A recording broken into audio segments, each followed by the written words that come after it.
Hi all, I'm Cullen Haynes and welcome to Live with Cullen Haynes, Ledger Legends, where we interview leading legends in the accounting and finance space. Episode 16, can you believe it? We're already in October the 8th here in Sydney, 12:19 Australian Eastern Daylight Time. If you've got any questions for my next guest I'm about to bring out, please put them in the comments and we'll do our best. We are streaming live on LinkedIn, YouTube, Facebook, Twitch, X.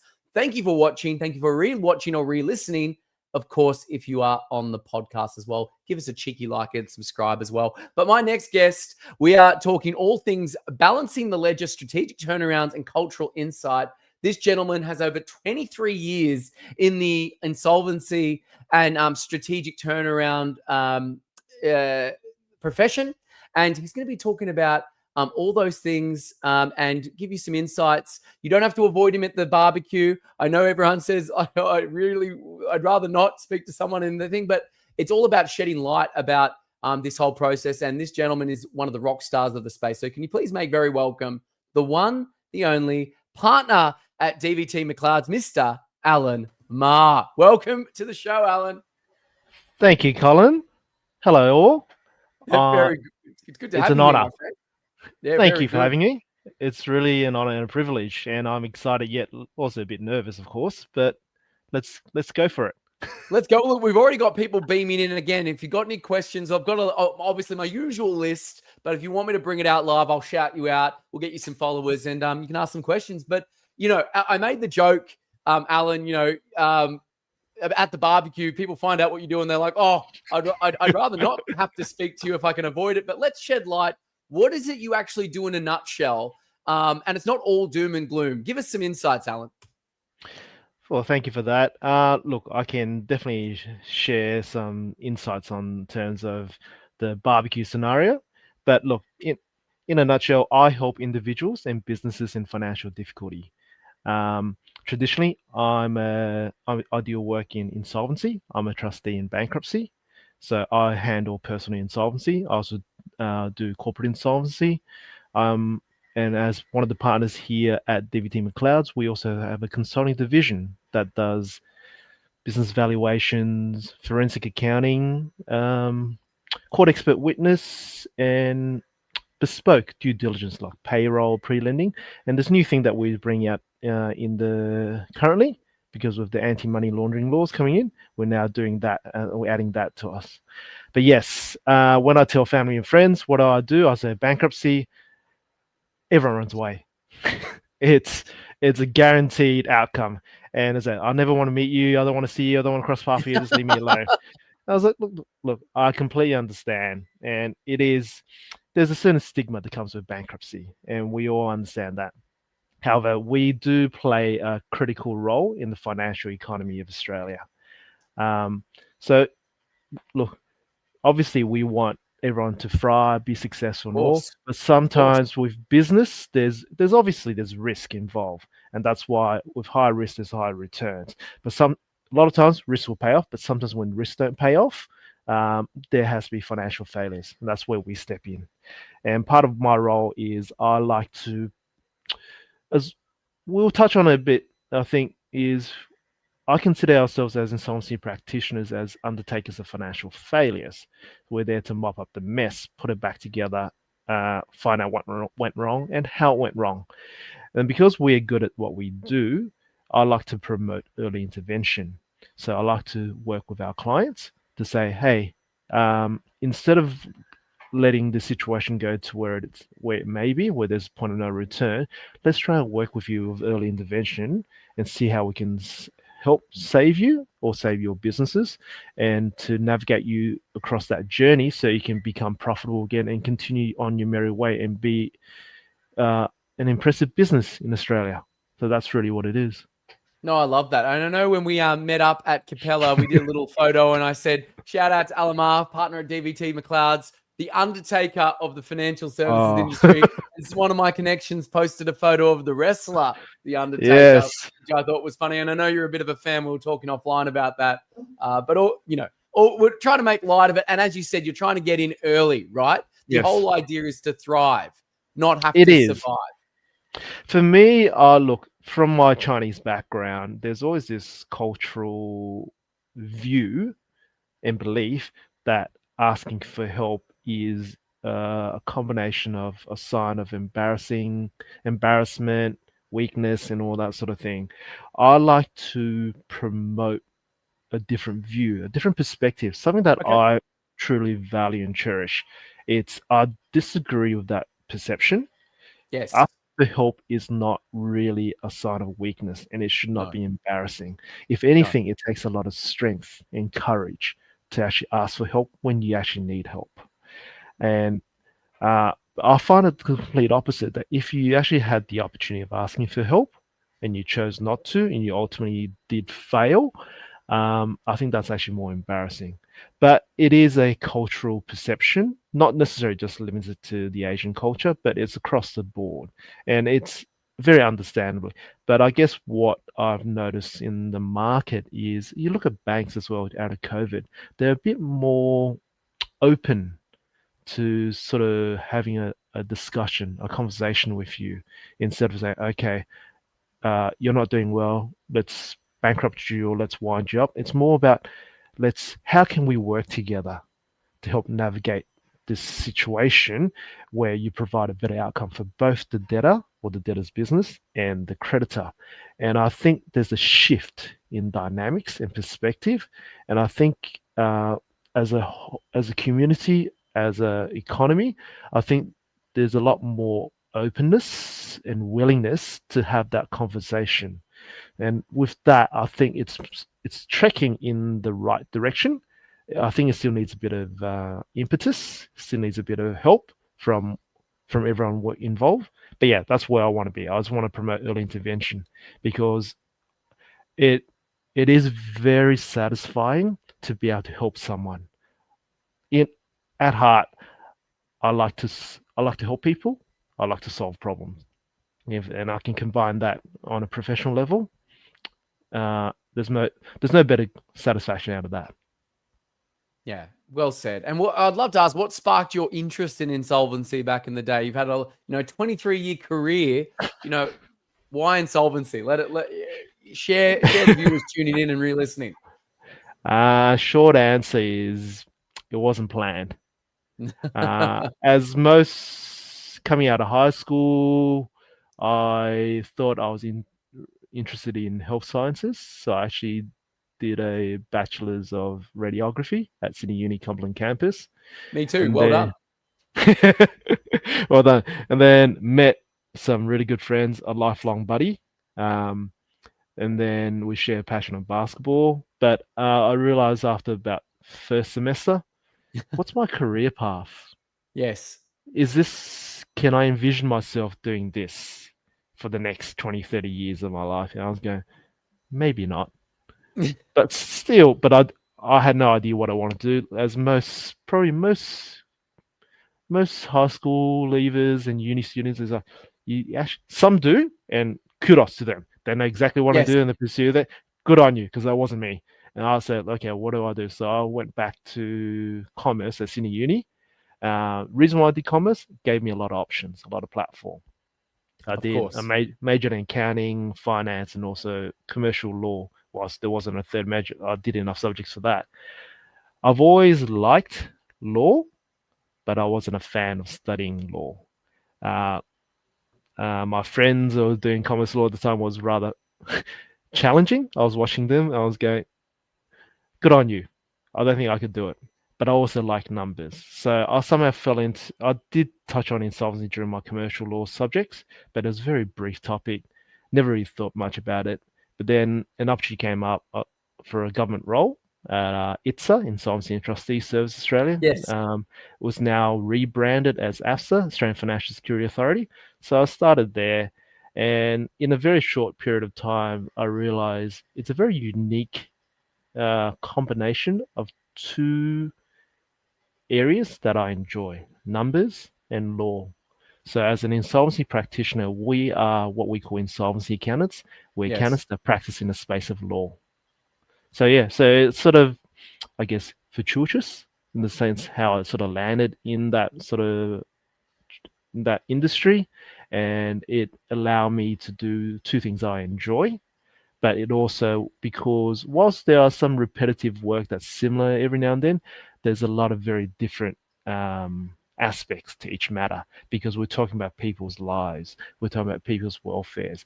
Everyone's different, and with it comes different sets of challenges, different sets of information that you're going to work with. So that keeps me engaged, keeps me interested, keeps me finding ways to sort of, I guess, different solutions. And I think that keeps me on my toes, keeps me interested. Yes. So, yeah. Amazing. And obviously, you talked about it before, your Chinese background. How has your, being in that cultural mindset, bilingual, and from a Chinese descent helped you be aware and help people from diverse backgrounds? Because obviously you see many walks of life, many situations, many businesses, and you obviously talked about the Asian way of doing business. And I'm a bit familiar with, Guanxi, everyone trying to help each other in some ways and try not to ask for help when you're downtrodden. Yeah, I'd love to learn how that has helped you in your career in insolvency and maybe shaped your perspective too. Look, Australia is something we all talk about, being a multicultural country. Yes. And it's something we embrace, I embrace, and I love. And at DVT, we've got multiculturalism, I guess, ticked off completely. You have everything walk of life. But for me, I've got actually, in terms of multicultural, I've got a very unique background, and something that I've sort of struggled as a child to try and work out what your identity is. Yeah. So for context, my parents are Vietnamese Chinese. They were Chinese heritage, but they were born and raised in Saigon. But they were also part of the boat people that escaped the Vietnam War. And they escaped the war, ended up in Kuala Lumpur at one of the refugee camps. And that's where I was actually born. And then we got provided a lifeline by Australia. And we're very thankful and grateful for that. So we came over to Sydney when I was 10 months old. Parents had to start from scratch with nothing. Our dialect, our origins were Teochew or Chiu-Chow, depending on which way you want to say it. So my first language was Teochew. Second language was English.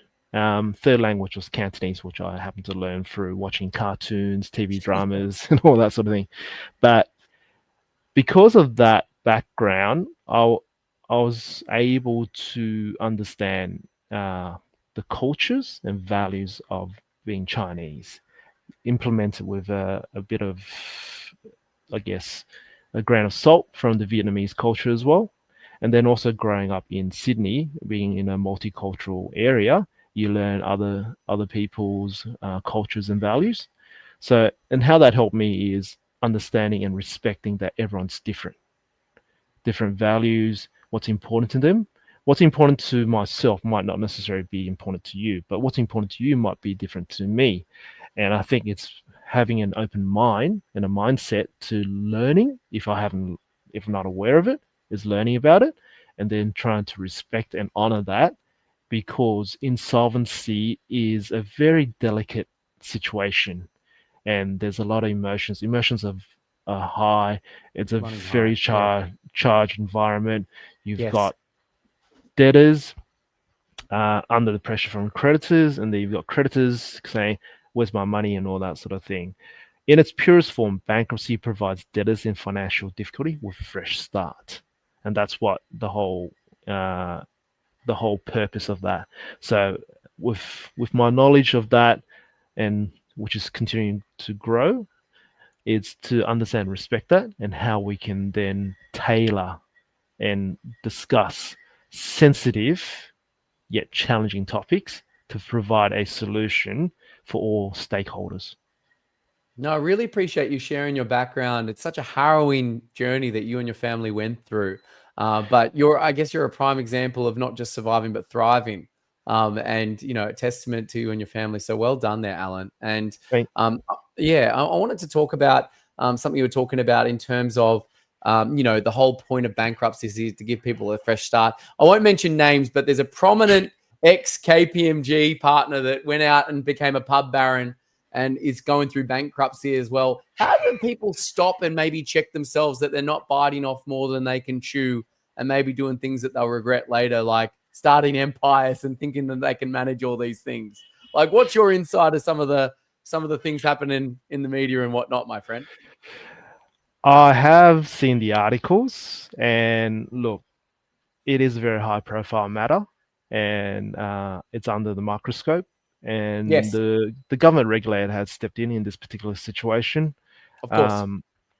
As a fellow practitioner, look, my position is let the system operate and do what it's Yes. designed to do for. But in terms of, I guess, what I've learned and seen over the years is I've noticed a lot of bankrupts have a few similarities. They're not all the same, but there's a few No. similarities. One of them is they all start off as a good technician. They're really good at what they do. Yep. And then they go, how do I, and Australia is also a land of opportunity as well. How do I create a better life for myself, for my family, for my loved ones? And a lot of that would, not always, but generally lead towards running a business. And with running a business, most people, where the struggles I've seen is they're not familiar with running the business, nor do they understand that there are a lot more responsibilities that comes with running a business. Yes. And maybe some also may perhaps lack the business acumen, which is fine. I think the biggest thing I've noticed, and I've learned personally as well, is having the right trusted advisors in your corner. And what I mean by trusted advisor, I mean that because trust is earned, it's never given. And when I say trust advisor, I usually say, look, your accountants, your lawyers, your business advisors, your financial advisors, the value that I see in having a good accountant and a good lawyer in your wings, not only your personal life, but also in business, it's worth the weight in gold. Most people would say, especially the Chinese side of me, would say, because my dad keeps saying, why am I spending this sort of money? Like we try and minimize, well, I guess, spending money. Why am I paying this? I think it's their value goes beyond numbers. It's a lot of times is what these trusted advisors can do. It's not only can they either help your business or help you grow, but they can also minimize your risk. So I cannot say enough about it because my family and I went through an accountant, and I didn't realize the difference. Like back then, parents don't speak English. We just go the shoebox thing, everything, and then it's not until I realized from my cousins, and they was like, oh, there's actually a difference. But so I've learned through that, and I see that. So I think where I come from, it's super key to have these people in your wings. You look at the most successful people in the world. I can't name them right now, but I remember someone saying is, I'm not necessarily the best at what I do, but I've got the best people in my business. Yes, I think it's like Robert Kiyosaki talks about that, having all the people in your back corner, because it's realizing, I think Henry Ford was on the stage, like the founder of the Ford Motor Company. He's on stage and he was quizzed, and he said, "What?" and they were trying to like get him to say, "Hey, what do you know about this, this, and this, and this?" And he said, "Look, I don't know that, but I employ people who do because I'm not the smartest person in the room, and if you are, then you're in the wrong room, right?" So it's good to have those financial advocates in your corner, and I'm endeared by what you're saying too about the accountant forms such an important part of your life. Most people trust their accountant more than they trust their spouse. They probably tell their accountant more than they tell their spouse. And we used to do a graph at Macquarie when I was at Macquarie and like presented to lawyers and doctors and things like that about trust and likability. It was a graph like that. And, you know, no disrespect to my broker, my banker, and my lawyer brethren and friends and family, but lawyers, bankers, and brokers are down on the bottom left-hand side of the graph, right? But the accountant is up here in the stratosphere. Like people trust them more than they do God kind of thing. It's like, I've got to chat to my accountant. And there's probably a reason for that, right? Like because they form they're like almost like a business advisor almost, right? Yes. Well, you look at it this way. The accountant knows your financial affairs through and through. So they might actually know more about you than your wife or your spouse. Absolutely. So you have to be able to trust them for that full disclosure. And No. as I said, trust is earned. So obviously they're doing the right thing to earn your trust. So for you to be openly, firstly, disclose, but also to confide in them. That's why they play such a critical role. No, absolutely. Trust is what is it? Lost in buckets but earned back in drops. Or is that Adrian Corberg, my dear friend, says from Turnbull Hill, it's lost in buckets and gained in buckets. So there you go. It depends on what you're talking about. But I'd love to ask, and before we do, I ask this next question, please. We're almost halfway through the stream. We are halfway through the stream. Got any questions for Alan? We're streaming live, YouTube, LinkedIn, Facebook, Twitch, X. It's 12:39 on the 8th Wednesday of October. Brought to you very kindly by Accounting Home Loans, Australia's #1 mortgage broker for accountants and finance professionals. Alan, back to you. What's a surprising skill that has helped you on your insolvency journey and advisory career, my friend? For me, I think it was my love of negotiations. I've always enjoyed doing negotiations. I don't know where it came from. Maybe from not so much my dad, but maybe from my mum. Dad was a goldsmith. Mum was an entrepreneur. So they had a jewelry business in Chinatown. So maybe that's where it may have came from. But Haymarket, great. But for me, I think that love of negotiating and always trying to find a deal, and it's like it's not so much money a lot of times. It's about small wins or big wins. But the other thing, I guess, it's also about the attention to detail.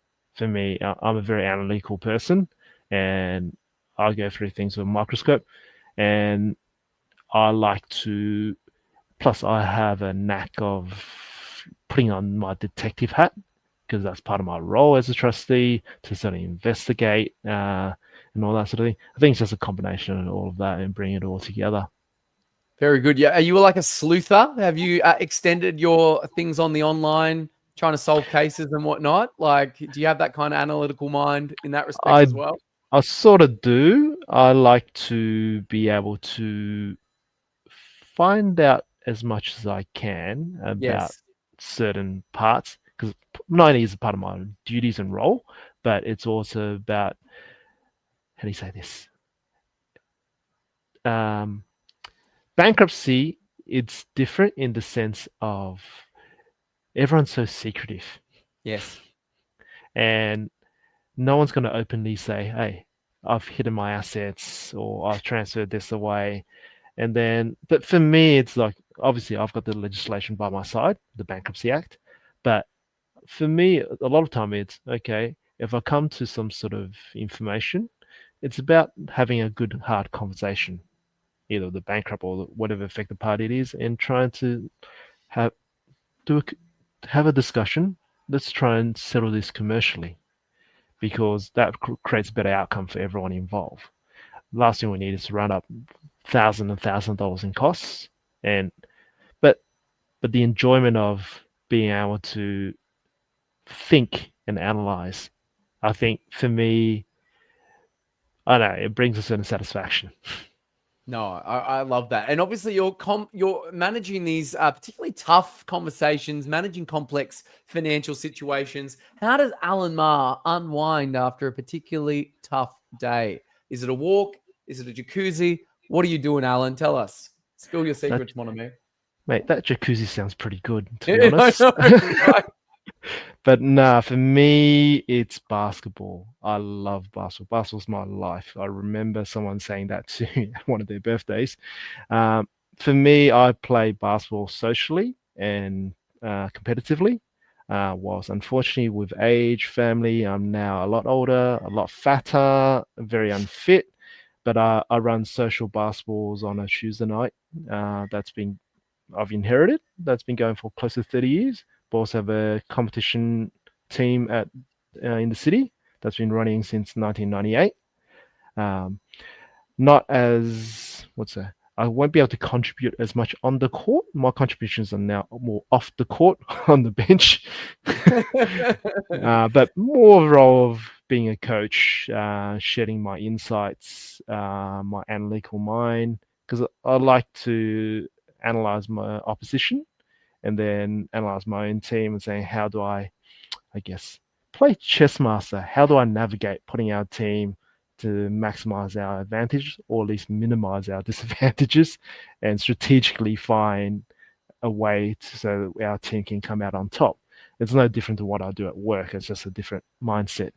But I'm Different super mindset passionate. indeed. I'm super passionate. I'm very loud on the basketball court. A lot of my mates would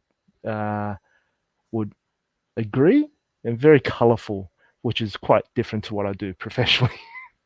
So you can see you on the side with a rolled up piece of paper, like doing these ones and saying, get off the court, do this, do that. I love it. Did you like the documentary, The Last Dance on Michael Jordan, number 23 on Netflix? I loved it, especially during a time. Look, the irony of that one is I started basketball at the end of year 6, and my passion was soccer at the time. I really didn't have a thing for basketball. Then when I changed school to Sydney Grammar, there was nowhere to play soccer during lunchtime. There was only basketball. So I started picking that up, and then that passion grew from there. And initially, I remember in the early 90s when Michael Jordan and the Bulls were creating a dynasty. Yes. I'm the type of person, I don't like jumping on a bandwagon. So everyone's going, oh, you got to follow Michael Jordan. You got to follow the Bulls. No. I can't do that. That's just not me. Funnily, I followed the Charlotte Hornets. But through time and the love of the game, I've learnt to appreciate what Jordan brought to the game. He, in my personal opinion, he's still the GOAT of basketball. And absolutely, it's what he does is artistry, in my opinion. Nothing I can ever do, but what he did bring, he brought basketball to the worldwide stage, from young kids all the way up to generations, and it's just that persona. So when that came out, watching The Last Dance, it got to show the other side of him. yes, The super competitive side of him. Look, and it also resonated because he wasn't successful in his college days. He didn't make the team. No. And I love that because what we talk about is, and it reflects in life as well. You're gonna have challenges. You're gonna fall over. What builds character and difference is what you do from then on.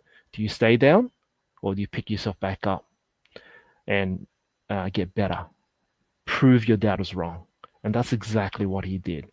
And I'm also super competitive within my physical boundaries, but I resonated with that, and that competitive spirit and the love of the game is just, it's amazing.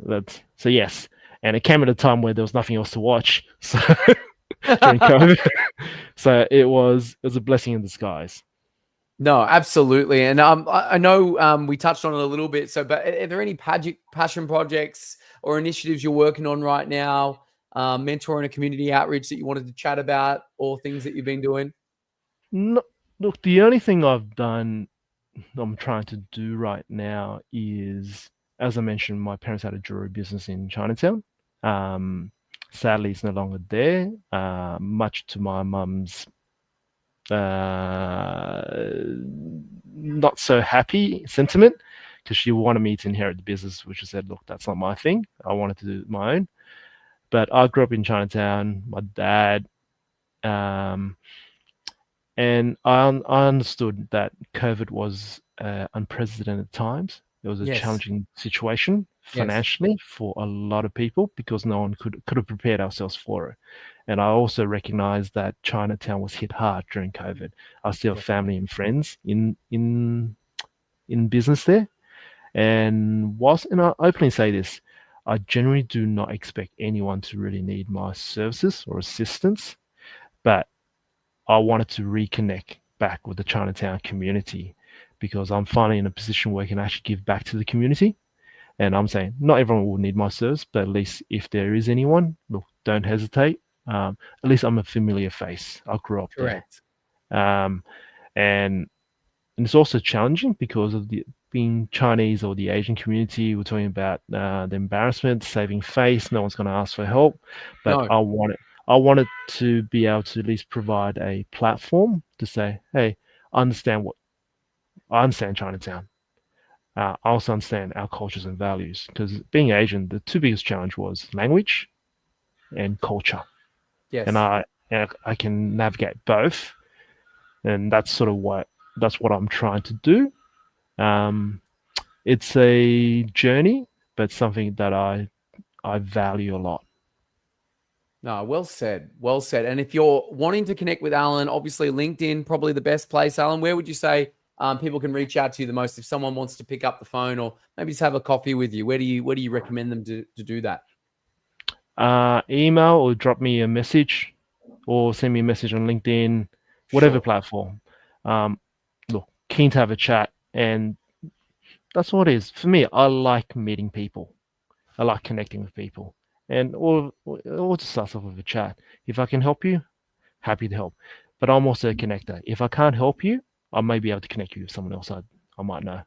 I love that mindset. I love my mindset. I'm always about give, then ask. And whenever I'm meeting someone, as you know, when we met in person, I'm like, who are 3 people I can introduce you to? Because everyone has a network as well, right? Everyone has 120 people that they hold in their mind that they could recommend. So my recommendation to anyone starting business or trying to help is if someone asks for a coffee, probably take them up on it, because you never know where that coffee could go and who knows what. So yeah, well said there, Alan. What's the most unusual, changing gears a bit, we've only got a couple of questions left. What's the most unusual or memorable client request you've ever encountered to date that you're able to share there, Alan? I'm gonna not mention names, but No, of course not. This is rather interesting. It's during my time back at AFSA days. I inherited a matter. It was the 4th bankruptcy of this particular lady. She was made bankrupt. So these are all voluntary bankruptcy at the time. She was bankrupt in 1995, 97, 2000, and 2004. Wow. It's like almost a 2-year anniversary there every time. Yes. And then during the 2004 bankruptcy, one of my colleagues who had the file before me somehow found, I think, the investigative mindset. They followed the trail and found that she previously owned property, which she didn't disclose in her paperwork. And then the last sale, she transferred the process. So she provided the process to her carer, and then the carer bought a house in both names. And then my colleague found out the property was listed for sale. So we put on a caveat to protect our interests in the property. And obviously she wasn't happy. I remember receiving a package, maybe about this big, in the post. I remember taking out rubber gloves and a video camera to unravel. Bear in mind, this is during a time when anthrax was a concern, so yes. we were super mindful of what might be in it. So I opened it because I had my colleague filming it as I was unraveling. First came out was a bra. Okay. Second thing came out was a pair of knickerbockers. And then had heart medications, these bits and pieces. Then there was a note. So it was a massive package to say, oh, since you're taking everything away from me, here's my life. Go take it. And then within the note, it also said, I'm also going to send, because she was a lover of animals, so she had pets. I want to send all my pets to you. Next. Wow. And then last thing was, she also said, oh, by the way, since you like putting caveats on my property, I've also put a caveat on your property. Oh my God. So I wrote back because under Bankruptcy Act, there are assets that becomes asset of your bankruptcy that the trustee has to sell for the benefit of your creditors. But then there's also protected assets, which is your personal effects, like your clothes, your household items, furniture, and all that. So I politely wrote back and say, thank you for sending me this package. Unfortunately, they're personal assets that don't invest in the trustee. We're returning it to you. Please do not send it back to us. If you do, we'll have no alternative but to put it in the trash. Oh, in terms of the animals, please do not send it to us, because if you do, we have no choice but to pass it on to the RSPCA. The caveat part, I elected not to respond because at the time, being a young bloke, I didn't have money to buy a property, so I don't know which poor Alan Ma had a caveat on their property. It wasn't mine. But yes, that was interesting and colourful. I was, how to say, my colleagues had a good laugh at my expense. But yes, but that was interesting for a different reason. Oh, it definitely sounds like it in terms of what you have to go through in your line of work. It's definitely not a story I've heard before and probably won't again there, Alan. But you're very measured in your approach. And obviously you didn't react, incredulously or overreact. Has there been an influential mentor that has helped you on this journey to make you this way or helped you see the world in this light or act in a sort of measured way? Anyone you want to shout out before we get into our last question? My shout out is to Max Prentice. So part of my journey was I was working for ITS at the time, 9 years, and just prior to Christmas, and I think it was 2010, and an opportunity came up for me to join Max at BPS Recovery. And long story short, I decided to join. It was an opportunity I could not refuse, even though I had a long service leave, only 1 year to go. Max is not only a mentor, but he was a good friend. And we've worked together for 11 years closely. I was his 2IC. But what Max taught me was the value of commerciality, but more importantly, life skills. I remember whilst I heard of Max, never met Max, I was told Max was the godfather of insolvency. So it was a rare opportunity to have an opportunity to work with him. And like, he also taught me, because we share a lot of passions, but he taught me the wonderful world of wines. We share a passion of good food. So I'll order the food, he'll order the alcohols and all that. And every year for Christmas, he'll give me a new bottle of wine from a different area, whatever. He goes, "Hey, Al, try this. This is what's different about it." Plus, we also share our love of traveling the world. So we will share our stories and then our recommendations. And whilst he's happily retired right now, we still stay connected, and I'm forever grateful for his friendship and mentoring. Beautiful, beautiful shout out. And Max, if you're watching, you've just received a shout out from Mr. Alan Ma. So thank you so much for that, Alan. And I'm sure anyone re-listening or re-watching will go and investigate who the godfather of insolvency is and have a bit of a look in there on Max Prentice. Last question of the stream. I think we've got a fair chunky viewership. So everyone's interested in picking up what you're putting down there, Alan. Last question though. Lessons for young professionals starting their career in finance, insolvency law, or business advisory. What would you like to say to them right now? I think one thing I learned is it helps your job if you actually have some practical experience in business. Yes.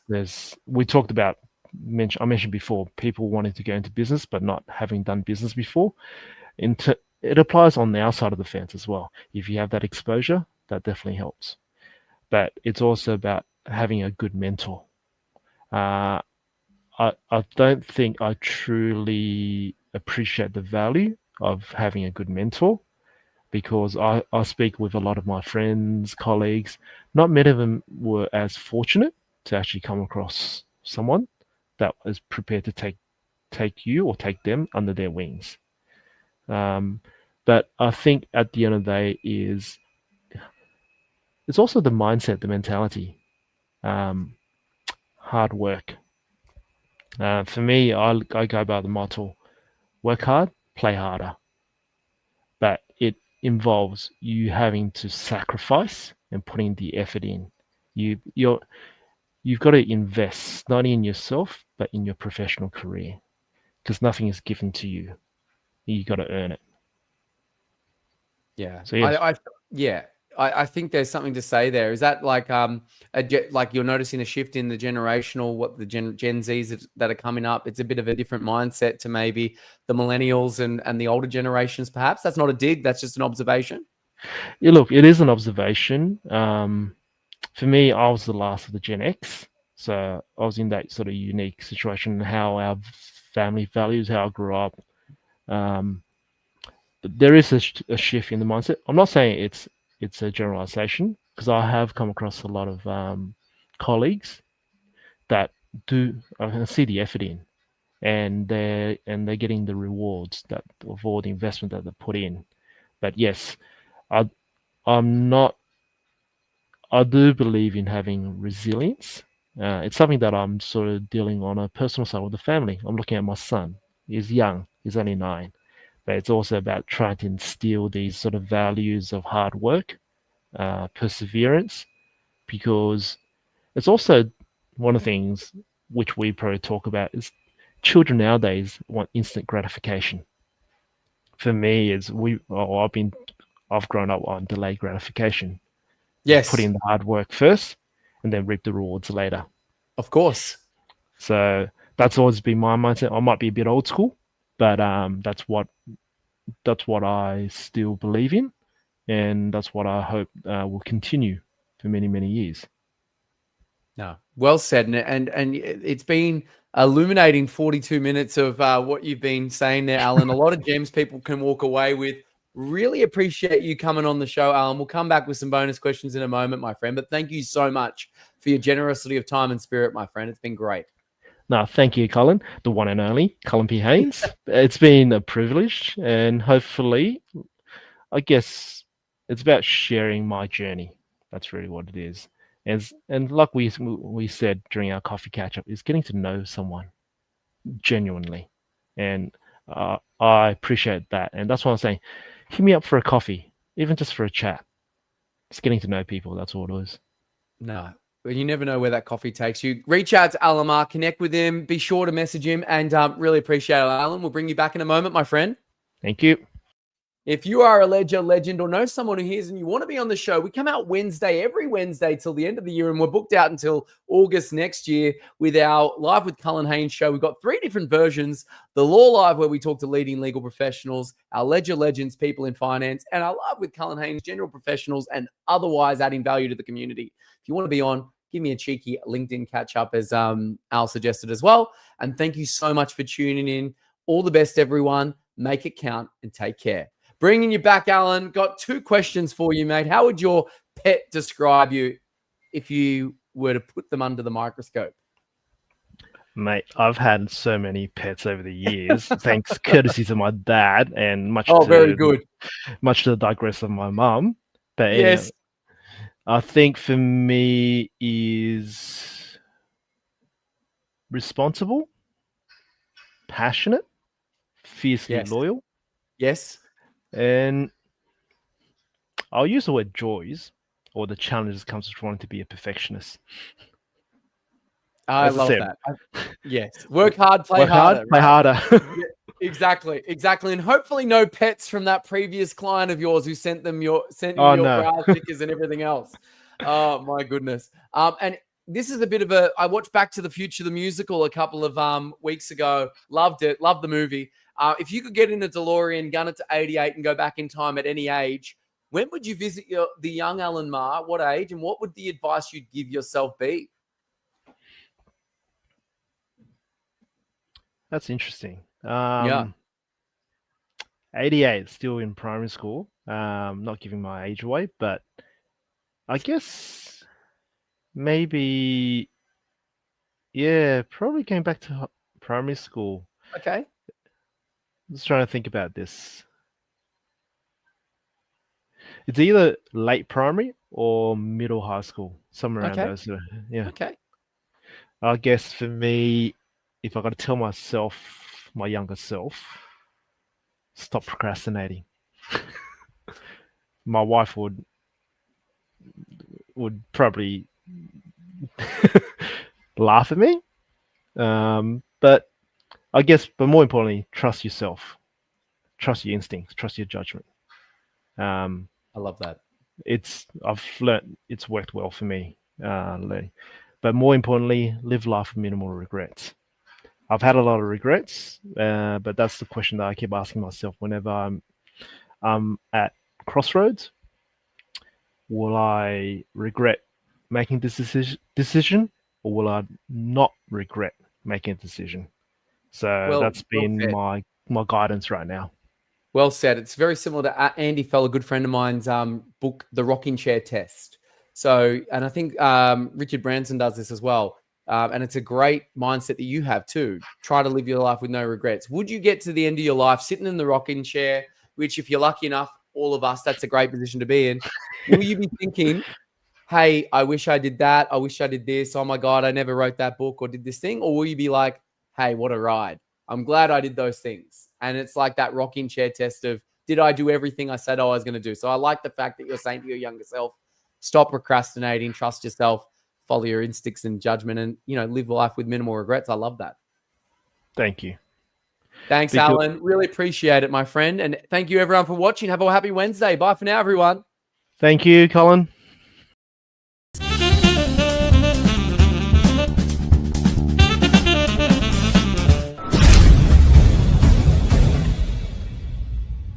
Hey there, Cullen Haynes here, Australia's leading broker for lawyers on LinkedIn, and here's why I want to talk to you today about my new book, The Laws of LinkedIn, 23 ways to find your tribe, build your following, and make 7 figures on LinkedIn. When I started this journey 7 years ago, when we built, myself and Andrew, my business partner, we built Legal Home Loans from the ground up, the pain point for us was we were at a standing start. No one knew who we were. We had no money, we had no context, and basically we had to find a way to make our voice heard, talk to our tribe, the legal community, and build trust. And the only thing we had at our disposal was LinkedIn, which was and still is free. There's over 1 billion people on LinkedIn, and I wish when I started, I had this book with me to guide me, because I basically distilled my 23 top leading hacks that we use to build our business to a 7+ figure, and I really want to get it out there and share it with you. So if you're